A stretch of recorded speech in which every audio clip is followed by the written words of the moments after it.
bring in the former chief strategist to Hillary Clinton right now during her 2008 run for the White House. Mark Penn is with us. Mark, good to see you.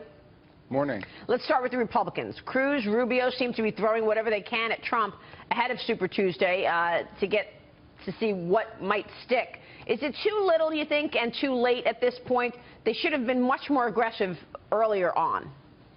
Yeah, they pursued a very irrational strategy of attacking each other rather than going after the front runner and trying to make it a two-race earlier.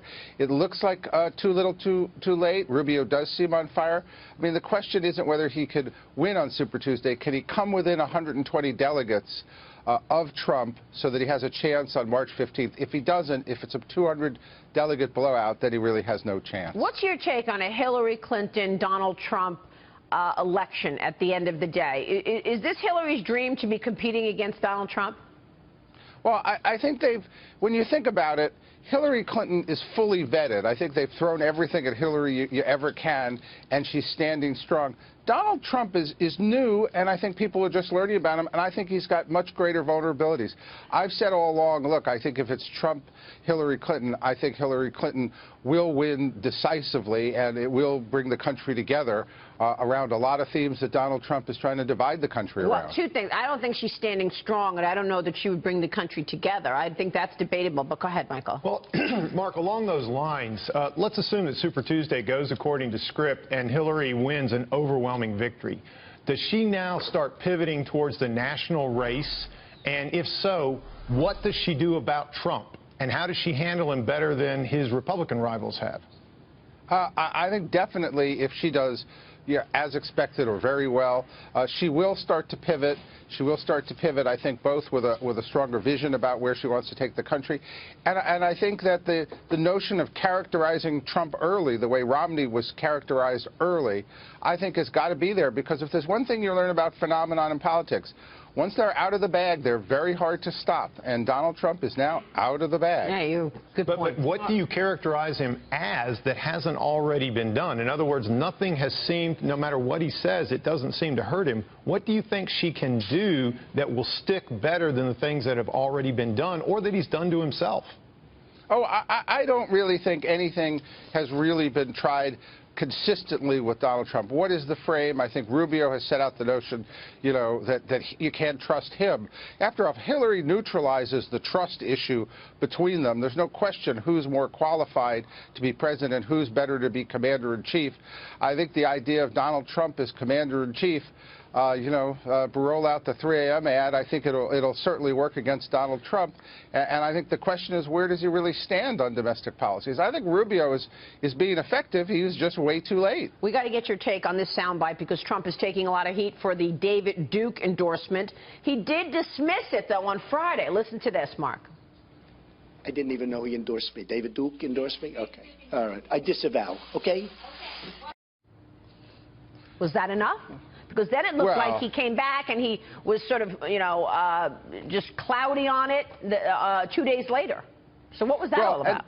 What was fascinating was you saw Donald Trump now acting like a little bit like a candidate, where he stepped in it and then he pulled it back. But it is too late. I mean, he really stands for exacerbating some divisions in the country, and I think post the primaries, I think that Hillary Clinton will stand for bringing the country together, and I think Donald Trump will not. And I think it's a country that wants to be brought together. Do you run the risk, ultimately, though, Mark, of not having good voter turnout come November because of the negatives against both the candidates? These two candidates, Hillary Clinton and Donald Trump, have the worst favorability ratings of anybody. They do now, but these ratings tend to change, I think, particularly as people gather support. And remember, the Democratic Party has been somewhat divided. I think it's now being united. The Republican Party is now a house divided against itself. There are large numbers of elected officials in the Republican Party who won't support Trump under any circumstances. All right, here's David Webb. But, Mark, and good to see you again, when it comes to divided, and you're right, the Republicans are having a public battle, obviously establishment versus new. The Democrats also have a divided House. You have the resignation of a DNC executive to go support Bernie Sanders. And you have Hillary, who's running by, kind of amalgamating groups around the country. Women, minorities, playing the black card, if you want to call it that. So how do you bring that together this time around when her trustworthiness is in question? Well, look, I think one DNC member may have moved to support Sanders, but the rest of them and the Democratic establishment and the super delegates, along with now the popular delegates, are I think, united behind Hillary and uniting, you know, as we see it. So does she own the super delegates? Up to 700-plus super delegates, does she effectively own the super delegates and it's over for Bernie? Well, she only owns them if she wins the popular vote in the primaries, which I think she's now on the way to doing. Yeah, but I think that they're happily uniting. Well, that's not what happened. That's not what's happening on the Republican Party. They are dividing. They are splitting. They don't know what to do with a Donald Trump as their nominee. Well, he's still up there. I mean, close to, what, 49% if you look at the CNN latest poll. One thing, though, that Michael brought up earlier, and that is the general election, pardon me. And you say, yeah, she's going to go to Donald Trump and put her, you know, efforts there for the general, obviously, and that's going to begin right after Super Tuesday. What does that mean? Do you think that means that she's going to come to the center in some of her talking points? Because she's been all the way to the left.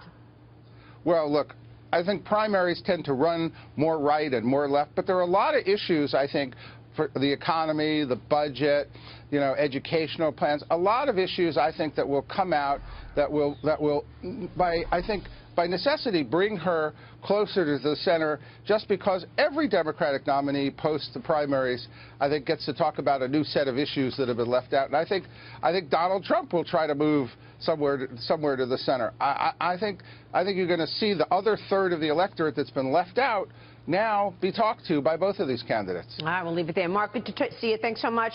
Appreciate your time this morning, Mark Penn.